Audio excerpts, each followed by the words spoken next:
السلام عليكم ورحمة الله وبركاته. أعوذ بالله من الشيطان الرجيم. بسم الله الرحمن الرحيم. الحمد لله رب العالمين. اللهم صل على محمد وعلى آل محمد. موږ تاسو باید د ګونې ته ونه ګورو چې د ګونه څومره وړه ده. موږ باید د الله سبحانه وتعالی عظمت ته وګورو.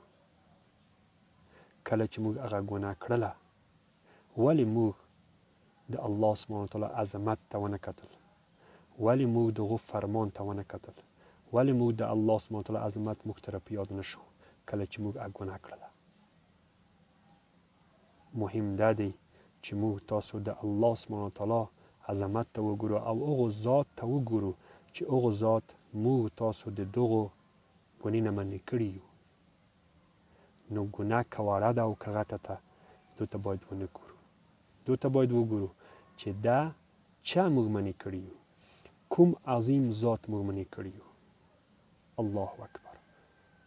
نو همیشه او هر ځای موږ تاسو باید مراقب اوسو چې الله سبحانه وتعالی هر هغه کار چې کو، که وړه وي او که غټ وي، الله سبحانه وتعالی موږ تاسو ویني. فمن يعمل مثقال ذرة خيرا يره ومن يعمل مثقال ذرة شرا يره. د ذرې په اندازه باندې هم چې خیر کار وکړو، الله سبحانه وتعالی ثبتوي او موږ تاسو ته یې اجر کوي.